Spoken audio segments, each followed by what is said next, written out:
bonsoir à tous. 18h30, le rendez-vous d'information francophone sur Al-Oula, les titres de l'actualité. À New York, l'Assemblée générale des Nations unies adopte son vote, une résolution approuvée par la 4e commission en octobre dernier, réitérant son soutien au processus politique mené sous les auspices des Nations unies pour le règlement du différend régional sur le Sahara marocain. Solidarité, les équipes de l'hôpital médico-chirurgical de compagnie Awa Wizard poursuivent tout un programme de santé à l'adresse d'une population impactée par le froid de la saison. Dans quelques instants, baissée de rideau sur le 17e Festival international du film de Marrakech, une fête du cinéma qui a rassemblé des icônes du grand écran. À la une ce soir, Capharnaüm, nouveau long métrage de la réalisatrice libanaise Nadine Labaké, et une note de nostalgie avec la diva italienne Monica Bellucci, éblouissante hier soir à la mythique place Jamal Fna. New York tout d'abord, où l'Assemblée générale des Nations unies a adopté hier son vote, une résolution approuvée par la 4e commission en octobre dernier, réitérant son soutien au processus politique mené sous les auspices exclusifs des Nations unies pour le règlement du différend régional sur le Sahara marocain. La résolution appuie le processus politique basé sur les résolutions du Conseil de sécurité depuis 2007 en vue de parvenir à une solution politique juste, durable et mutuellement acceptable. Mohamed Etlishkar. Le texte de la résolution adopté sans vote par l'Assemblée générale de l'ONU souligne que la solution au différend régional sur la question du Sahara marocain doit se baser sur les efforts consentis et les faits nouveaux survenus depuis 2006, assurant ainsi l'application des résolutions du Conseil de sécurité.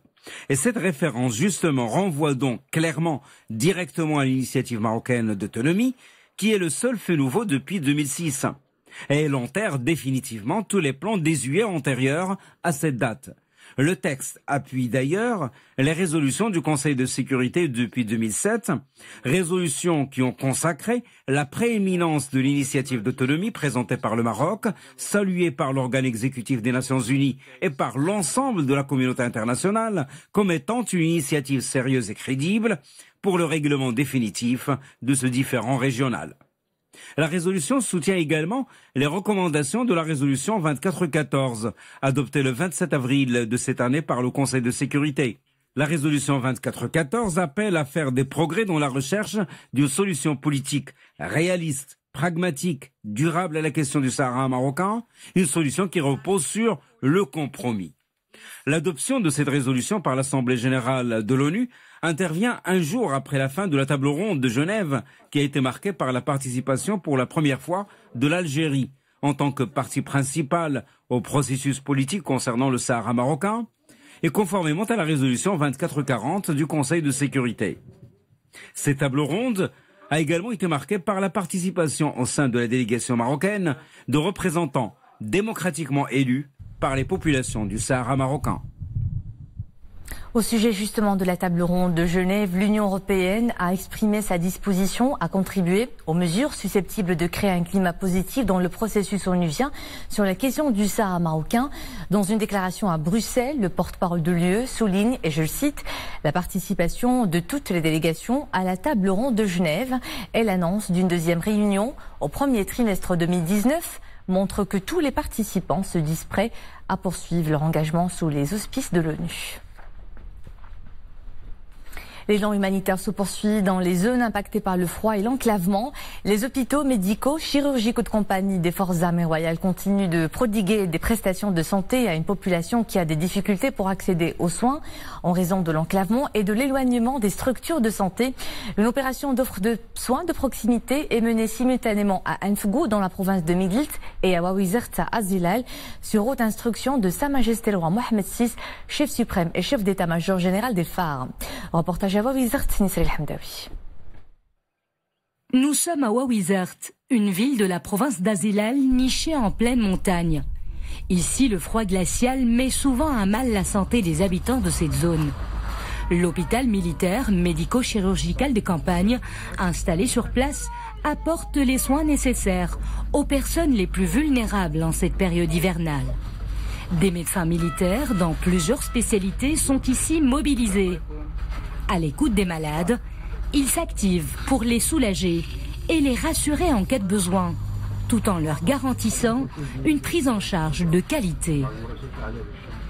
La plupart des malades qu'on reçoit ici, c'est en général en premier lieu, c'est des malades cardiaques, c'est qui sont compliqués, les diabétiques et leurs complications, les coliques néphrétiques, donc les problèmes digestifs, donc la traumatologie.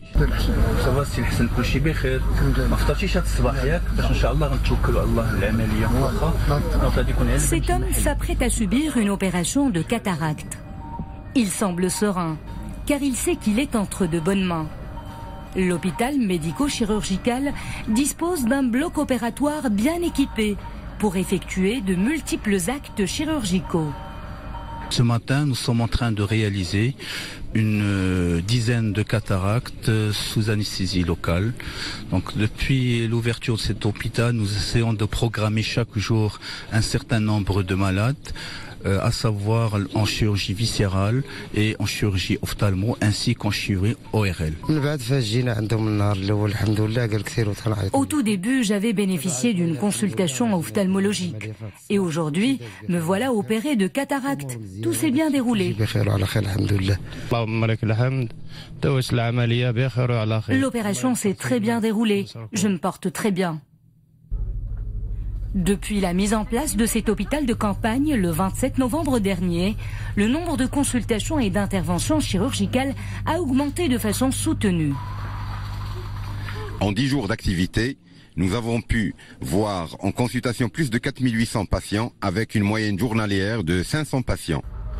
Cette structure médico-chirurgicale vient favoriser le désenclavement sanitaire en proposant aux habitants de la ville de Wawizart une offre de soins multidisciplinaires.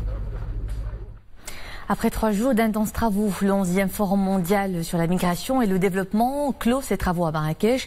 Après une présidence marocaine engagée en faveur d'une migration prospère, eh bien c'est au tour de l'Équateur de porter la voix de cette question universelle l'année prochaine.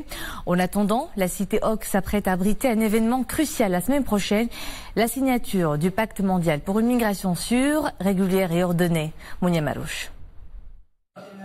Aider les pays à faire face aux flux migratoires, faciliter l'intégration et interdire les détentions arbitraires, voici quelques-unes des propositions du Pacte mondial sur la migration. Ce document d'environ 40 pages, discuté durant le conclave de Marrakech, engagera aussi bien les pays d'origine, de transit que d'accueil.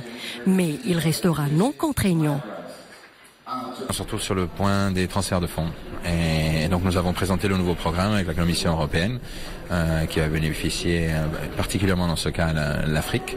Donc c'était une grande opportunité pour présenter aux divers délégués de divers pays bien sûr les opportunités de ce programme et de créer bien sûr de la collaboration. Sur le plan continental, 32 millions d'Africains ont quitté leur pays, dont 16 millions sont établis dans le continent africain. Des pays africains sont ainsi devenus des pays non seulement de transit, mais aussi d'accueil. C'est le cas du Maroc où 50 000 migrants ont choisi de s'installer.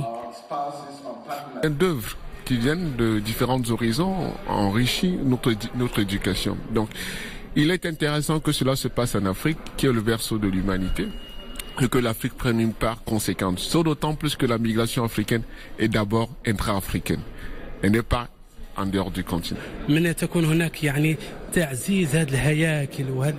Il faut renforcer les mécanismes de la migration sur le plan international.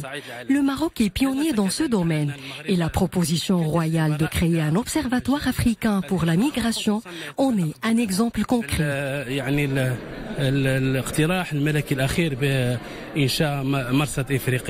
Le pacte sur la migration devrait être approuvé lors du sommet toujours à Marrakech à partir d'après-demain lundi. Le texte demeure relativement controversé. À ce stade, seuls les 2/3 des 191 pays qui ont validé le texte en juillet à New York ont confirmé leur venue à Marrakech avec des niveaux très divers de représentation. Et puis sachez que le secrétaire général des Nations Unies, Antonio Guterres, a salué la décision de Sa Majesté le roi Mohammed VI d'accueillir à Marrakech la conférence intergouvernementale sur la migration les 10 et 11 de ce mois, convoquée par l'ONU afin d'adopter officiellement le pacte mondial pour des migrations sûres, ordonnées et régulières. Conférence qualifiée par le secrétaire général de l'ONU de jalon historique pour la coopération internationale. La brigade de lutte contre le crime organisé, relevant du Bureau central d'investigation judiciaire, a arrêté ce matin, sur la base d'informations précises fournies par les services de la Direction générale de la surveillance du territoire national, 7 personnes pour leur lien présumé avec un réseau criminel transnational actif dans le trafic international de cocaïne entre le Maroc, l'Amérique latine et l'Europe. Selon un communiqué du BCJ, les fouilles menées dans le cadre de cette opération se sont soldées par la saisie d'un camion immatriculé au Maroc chargé de 30 paquets de cocaïne fortement dosés, dont le poids est d'environ 1 tonne et 4 kilos, 2 canaux pneumatiques, un GPS, un moteur hydraulique et 2 4x4 dont un est lié à un offre d'attelage. Pour le 4e samedi de suite, les Gilets jaunes étaient mobilisés dans les rues de Paris. La matinée s'était déroulée dans le calme avant que des incidents et des heurts n'éclatent, notamment au niveau des Champs-Élysées. L'alerte maximale est décrétée en France. 89 000 membres des forces de l'ordre déployés dans tout le pays, dont 8 000 dans la capitale. Près de 600 personnes ont été interpellées. Le gouvernement multiplie les appels au calme après le lancement de ce mouvement qui conteste l'augmentation de la taxe sur les carburants.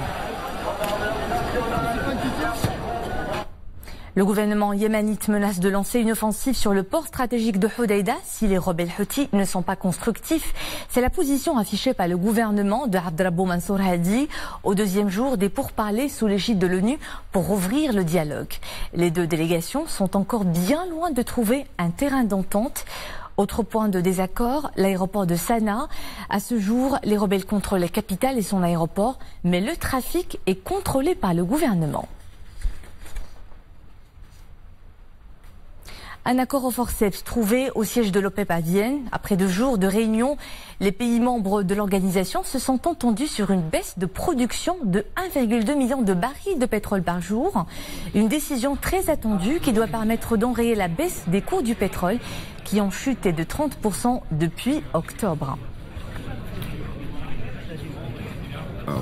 Export.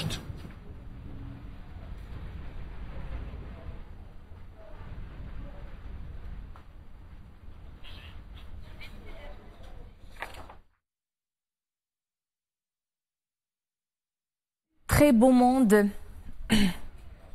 Du très beau monde à Marrakech où le 17e Festival international du film de Marrakech se clôture dans quelques instants. Le festival a ses fidèles stars qui ne manquent pas un passage ovationné à la mythique place Jemaa el-Fna. Hier soir, c'était la diva italienne Monica Bellucci qui a illuminé de sa présence la place Marrakech. La beauté intemporelle a présenté le film Astérix et Obélix Mission Cléopâtre réalisé en 2002 dans lequel elle joue le rôle principal aux côtés de Jamel Debbouze. Nous retrouvons notre envoyé spécial au FIFM Nisrine Avzdar avec Asma Tazi.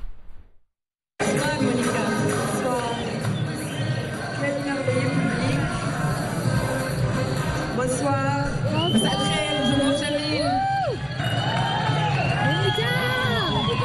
C'est toujours un plaisir pour moi de venir dans ce pays merveilleux. Et je sens toujours beaucoup de chaleur et j'ai passé vraiment un des plus beaux moments de ma vie. Mais c'est déjà la 3e fois que je viens et chaque fois c'est tellement merveilleux d'être là. J'adore ce pays et les gens et la chaleur et l'affection et tout m'est cher ici.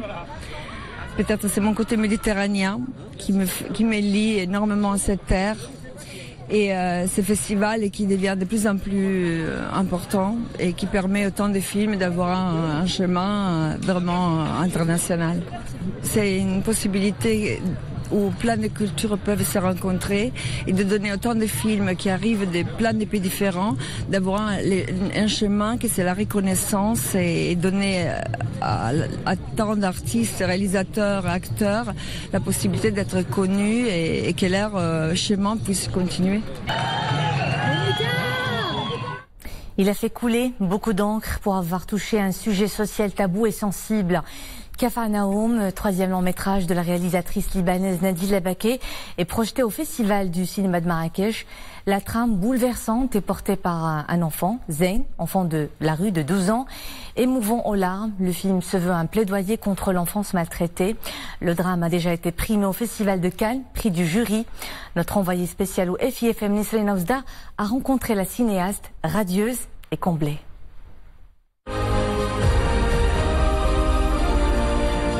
L'amour du cinéma est le tien de sa famille. Cet amour, elle l'a nourri enfant sous les bombes durant la guerre du Liban. Son cinéma est fort, bouleversant, singulier. Il ne crée jamais un monde imaginaire. Il raconte plutôt la réalité avec beaucoup d'humanité et de sensibilité. Car Nadine Labaki est une réalisatrice qui a cette sensibilité de pouvoir se raconter et raconter les autres. Des univers colorés, inspirants, où ça parle des femmes. Un monde fascinant, où la coexistence est délicatement mise en avant. Avec son dernier film Capharnaüm, Nadine Labaki a encore une fois frappé fort. Elle a signé une œuvre tout simplement magistrale. Ce film de 2h30 retrace l'incroyable parcours d'un enfant de 12 ans, Zayn, qui se retrouve dans les rues de Beyrouth et qui se rebelle contre la vie et ses aléas. Un périple infernal et avec lui un message humaniste. Après Caramel et les Halalawayn, vous revenez avec un film Capharnaüm, un film poignant, galvanisant.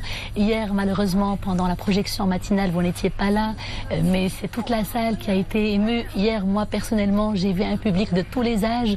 J'ai vu des hommes et des femmes à ma droite et à ma gauche, des confrères, des amis pleurer. On vous a rapporté ça ? Oui, on m'a dit que c'était très émouvant. J'aurais aimé être là, mais bon, c'est ce soir aussi, il y a une projection ce soir. Je pense que je vais sentir l'émotion des gens aussi ce soir. Et donc on va parler de Zayn, ce personnage, cette étincelle, je dirais, de ce film magnifique.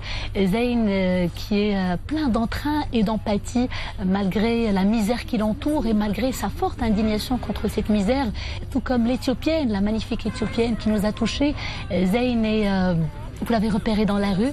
Pourquoi ce casting, je dirais, spécial ? C'était très important de travailler avec des gens qui ont vécu un peu la même histoire dans le film que dans leur vie que dans le film. C'est-à-dire que c'était important de relater les choses, la vérité telle qu'elle est.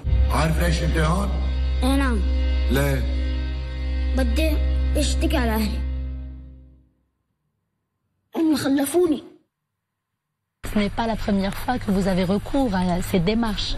Oui, c'est-à-dire que j'ai essayé de faire ça dans Caramel, et maintenant on va où. Mais je pense que j'ai pas été aussi loin. Dans les deux autres aventures, ça c'était vraiment beaucoup plus poussé. J'avais envie de faire ça, mais j'avais pas compris le processus pour y arriver. Donc à force vraiment de travailler, d'avoir de l'expérience, j'ai compris mon processus, j'ai compris ce qu'il me fallait. Et ce qu'il me fallait, c'était vraiment le temps. J'ai envie qu'elle rentre en même temps, les trois là. Et Capharnaüm, c'est aussi un film qui met en avant la force de l'amour, parce que Zayn, c'est un gamin de 12 ans qui est là. C'est aussi une histoire d'amour viscérale et forte entre lui et sa sœur Sahar. Une histoire d'amour qui le pousse à poignarder quelqu'un, à commettre un crime à cet âge-là. Et puisque nous parlons d'amour, voilà ce qui nous pousse à parler de votre relation avec votre mari. Vous venez de l'évoquer, c'est de la tendresse, c'est de l'amour, mais également une complicité professionnelle. Racontez-nous un peu les débuts. La complicité professionnelle est vraiment essentielle. C'est-à-dire qu'on vit le film au quotidien avec les enfants. On n'a pas vraiment, il n'y a pas de différence entre la vie de famille et notre vie professionnelle. Tout est mélangé. En même temps, c'est un Capharnaüm aussi. Mais ça crée quelque chose aussi. Ça me permet aussi ça me donne des ailes, en quelque sorte. Merci Nadine pour cet entretien. On voit que vous êtes très sollicitée. Il va falloir faire court. Merci pour cet entretien. Je vous souhaite davantage de succès et d'inspiration. Merci. Merci Nadine. Merci beaucoup.